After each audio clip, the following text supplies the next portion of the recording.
Demain soir, 21h du Cameroun, le Barça joue face à Getafe. Déjà en conférence de presse d'avant le match aujourd'hui, on a posé une question à Hansi Flick. On dit à Hansi Flick, est-ce que Lamine Yamal, tu vas le faire reposer durant ce match étant donné que c'est Getafe?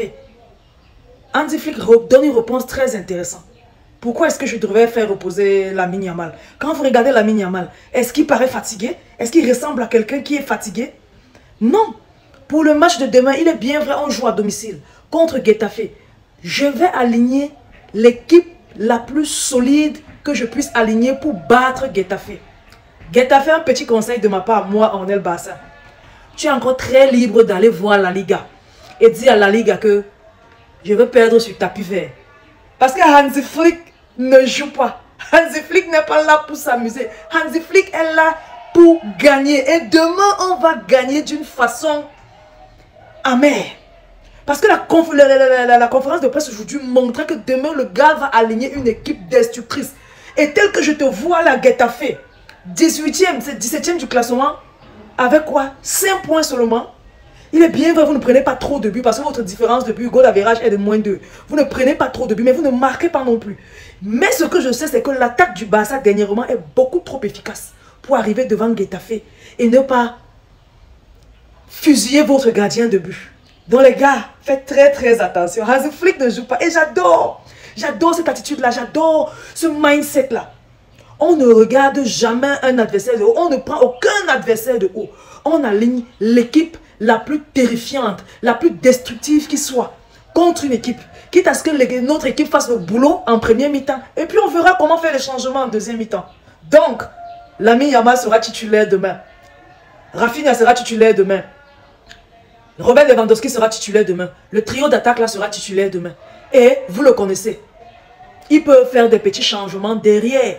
Parce qu'il est en train de tester des plus forts. Pas parce qu'il est en train de reposer quelqu'un. Voilà. Getafe, tu es averti. Bonjour à tous, j'espère que vous portez super bien. Ça, c'est la vidéo d'avant-match Barça-Getafe. Pour petit récapitulatif, le Barça joue demain, comme j'ai déjà dit, face à Getafe, 20h. Récapitulatif du classement, le Barça est premier avec 18 points.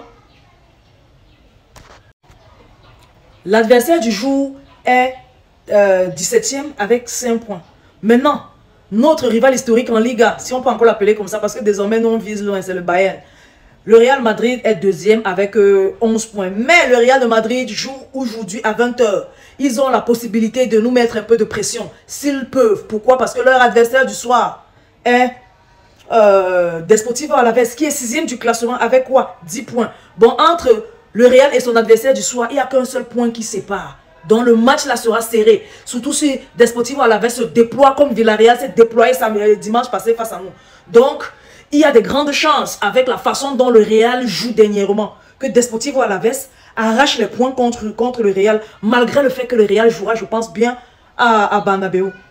Donc que le Real perde des points ou pas, nous on a quelque chose à faire. C'est de gagner 3 points face à Getafe mercredi à 20h. Getafe, pour sa part, est une équipe qui joue un football stable et pas très offensif. Ils aiment bien se projeter vers l'avant, mais ils n'ont pas l'efficacité qui leur permet de vraiment se projeter vers l'avant. Ils aiment bien aller chercher à marquer, mais ils n'arrivent pas toujours. Mais sinon, défensivement, ils sont solides. Pourquoi? Parce qu'ils n'ont que 5 points. 5 points, c'est marqué, c'est gagné en 6 rencontres. Et leur différence de but n'est que de -2. Donc dans ce grand nombre de défaites et de pertes de points là, ils ont marqué beaucoup plus qu'ils ont, ils ont marqué presque autant qu'ils ont encaissé pour avoir une différence de but de -2, ou alors ils ne marquent pas et ils n'encaissent pas beaucoup.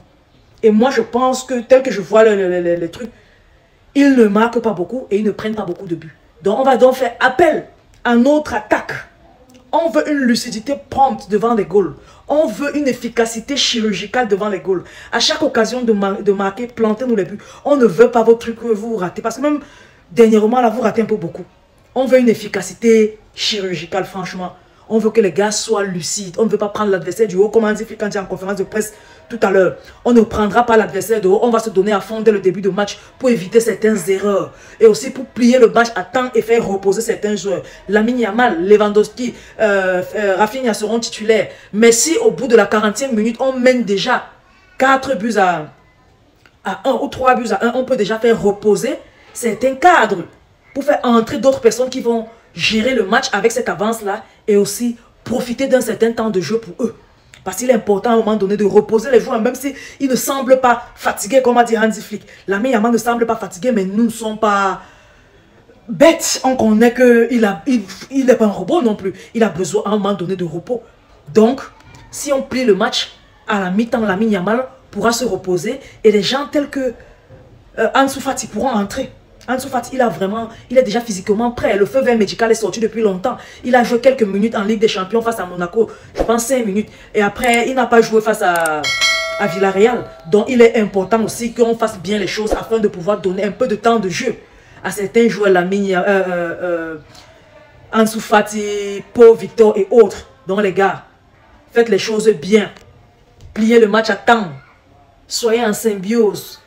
Le milieu de terrain, quand vous êtes super bien, vous voyez que le résultat ne tarde pas à venir. Les buts commencent à pleuvoir. Avec l'attaque efficace, les buts commencent à pleuvoir et tout se passe bien. Pour le gardien, ça sera Inaki Peña. Avec Inaki Peña dans les goals, je pense qu'il va falloir que la défense soit vraiment solide. Parce que moi, je ne fais pas confiance à Inaki Peña. Vous imaginez que durant peut-être, je dresse un tableau noir, les 2 premiers assauts de Getafe marque. Ça va faire 2 buts. Et comment est-ce qu'on va faire pour combler ces pour égaliser? Étant donné qu'ils sont très bons défensivement parlant. Bon, il est important pour nous déjà de marquer à chaque fois qu'on a l'occasion, mais aussi d'être défensivement solide. Inaki Peña, pourquoi pas le clean sheet? Pourquoi pas le clean sheet? Ter Stegen ne nous le montrait pas. Montre-nous que sur les Hansi Flick, toi aussi tu fais les clean sheets en Liga. Donc on attend un clean sheet de ta part tout en souhaitant bonne chance à toute l'équipe. On va se dire à demain pour la vidéo d'après-match, tout en espérant que le Barça aura démoli mais complètement Getafe. Et tout en espérant aussi que les voisins vêtus de blanc auront laissé quelques points ce soir. De toutes les façons, qu'ils laissent des points ou pas, sur ma chaîne Annex Foot en général, je vais faire une vidéo sur comment est-ce qu'ils ont abordé leur match et quelles sont les failles qu'on pourra exploiter au moment du Classico. Je vous aime beaucoup, on va se dire à la prochaine, bye bye.